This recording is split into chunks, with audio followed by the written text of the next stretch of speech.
Montgeron a ces caractéristiques un peu de ville à la campagne. Quand vous promenez sur la plaine de Chalandray, vous avez vraiment l'impression d'être à la campagne, vraiment. Et en même temps, on n'est pas loin de Paris. Je trouve que c'est une vraie chance. J'ai le sentiment qu'aujourd'hui, on n'habite plus à Montgeron par hasard. Et qu'en tout cas, lorsque des nouveaux Montgeronnais arrivent sur la ville, ils nous disent à chaque fois « Ah, on a eu un coup de cœur pour l'avenue de la République, pour la pelouse, pour une ambiance ».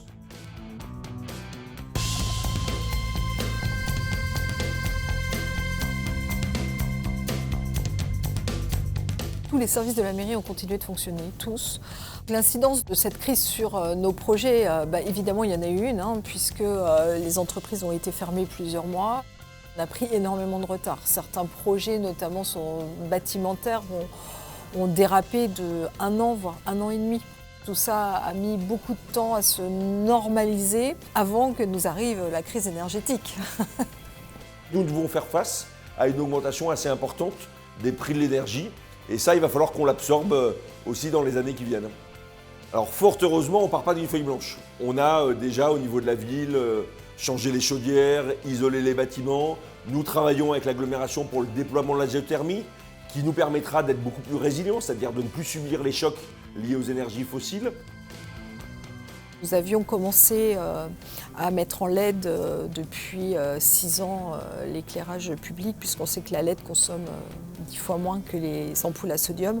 Et puis on a eu une vraie concertation avec les habitants en début d'année pour leur demander si oui ou non ils étaient d'accord pour qu'on éteigne la nuit, qui va nous donner un peu d'air pour pouvoir justement avancer sur les autres sujets.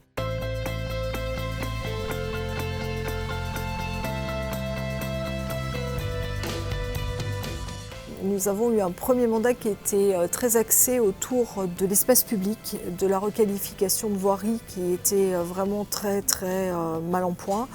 Et un grand projet qui était très structurant, c'était le cœur de ville et l'avenue de la République. Et quand je dis l'avenue de la République, c'est pas seulement le cœur de ville, mais c'était élargi.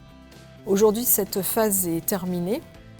Alors, les prochaines années vont être clairement orientées sur la préservation de l'environnement et devenir vertueux en termes énergétiques. C'est un incontournable. Là, cette année, nous avons fait un grand plan de végétalisation des cours d'école pour apporter des îlots de fraîcheur. Donc, enlever du bitume, remettre du verre et surtout planter des arbres. On a rénové des écoles pour offrir de meilleures conditions aux élèves, le numérique notamment, mais pour aussi accueillir des élèves en plus. Nous avons rénové les crèches avec le même souci pour accueillir des bébés en plus. Et puis nous avons évidemment le souci de nos aînés. On a rénové la maison de retraite Mélavie. Nous allons avoir cette année l'ouverture d'une nouvelle maison de retraite du Manoir qui offrira de très bonnes conditions d'accueil aux résidents. On a rénové la Volière, cet établissement pour personnes handicapées, qui est là aussi la fierté de la ville. Au printemps, on va ouvrir le conservatoire de danse et de musique, qui était très dynamique auparavant, mais dans des locaux qui étaient pour le coup vraiment très vétustes et très à l'étroit.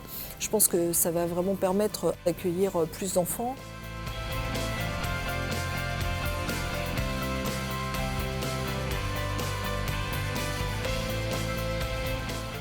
Montgeron est une ville dont la population est plutôt en train de se rajeunir. C'est une ville qui attire les familles en fait. Alors en termes de jeunesse, il y a effectivement tout ce qu'on peut proposer en termes d'animation et d'aide en dehors du temps scolaire. Et c'est ce qu'on appelle entre nous le temps périscolaire. C'est-à-dire c'est avant la classe, après la classe, sur le temps du déjeuner, mais aussi le mercredi, mais aussi pendant les vacances scolaires. Donc nous avons mis en place à Montgeron ce qu'on appelle un plan communal d'éducation. C'est pas de la garderie, c'est pas du temps passif, c'est du temps où on va renforcer leur autonomie, les apprentissages qu'ils peuvent faire à l'école.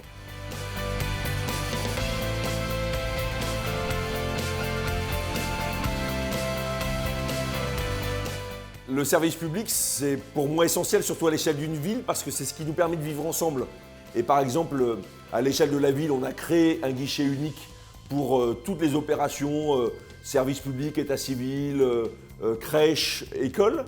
À l'échelle du département, on a le projet de création d'une maison de l'Essonne juste en dessous de la gare à Montgeron, qui permettra de regrouper l'ensemble des services publics et là aussi d'avoir un guichet unique pour tous les services sociaux, l'informatique, nos interventions d'une façon générale des services du département sur le territoire. Permettez-moi un dernier exemple, celui de la santé. On s'est rapproché de l'hôpital de Villeneuve-Saint-Georges, on s'est dit on a un problème ensemble, vous avez des urgences qui débordent, nous on a des habitants qui n'arrivent plus à trouver de médecins, installons ensemble, ça sera en face de la mairie dans quelques mois, un nouveau centre de santé avec des professionnels de l'hôpital qui vont permettre à la fois de désengorger l'hôpital et d'offrir un service de proximité aux habitants.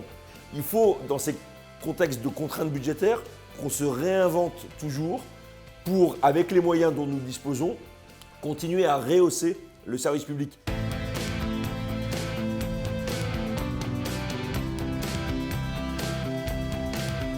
À Montgeron, nous avons un écart à la moyenne en termes de revenus qui est très important et il faut réussir à parler à tout le monde. Et surtout, ce que je trouve riche, c'est d'arriver à les faire vivre ensemble, effectivement. Et je trouve qu'on y arrive bien à Montgeron. Les associations ont un rôle absolument majeur dans l'animation de la ville. On a plus de 400 associations à Montgeron, sportives ou culturelles, et sans tous ces bénévoles qui sont en action, qui sont des gens qui donnent de leur temps, avec passion souvent, la ville elle tournerait pas comme elle tourne et surtout il n'y aurait pas autant de plaisir à y vivre. Nous avons fait le choix pendant la crise sanitaire, même si elles n'ont pas pu fonctionner, de continuer à leur allouer leur budget comme si de rien n'était parce qu'on savait très bien que c'était aussi leur pérennité qui était en jeu.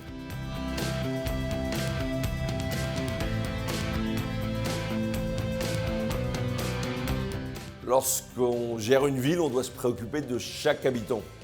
Et la richesse de Montgeron, c'est effectivement sa diversité et le fait que, je l'espère, chacun se sente à l'aise dans tous les quartiers.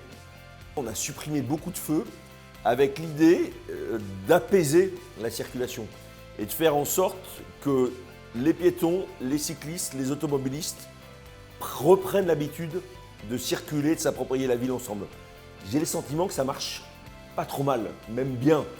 On a développé le réseau de bus avec de nouvelles lignes, avec des bus qui désormais fonctionnent le week-end, ce qui n'était pas le cas, qui fonctionnent jusqu'au dernier RER alors qu'elle s'arrêtait à 20h.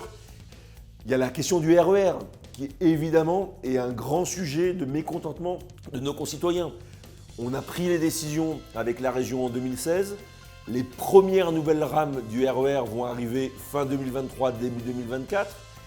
Dernier point peut-être sur la mobilité. Vous avez sans doute vu que le département a repris au début de l'année 2022 la Nationale 6. Je peux vous annoncer qu'à l'été 2023, nous réaliserons la chaussée sur le côté opposé à celui où ça a été réalisé au cours de l'été 2022. Et je me réjouis de ces avancées évidemment pour tous les automobilistes.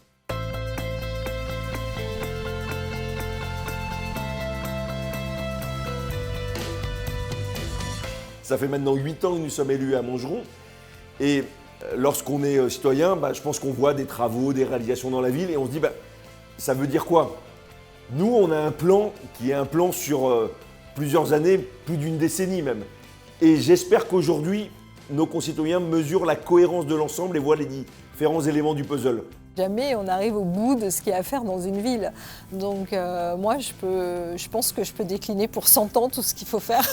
Pour Montgeron, j'ai encore énormément de perspectives et je vois encore plein de choses à faire. Encore une fois, les limites sont l'exercice budgétaire et les moyens humains qu'on y consacre. Et surtout emmener les habitants aussi parce que la rénovation d'une ville, elle se fait avec eux. Il faut être raccord avec ce qu'ils attendent de ce que vous faites.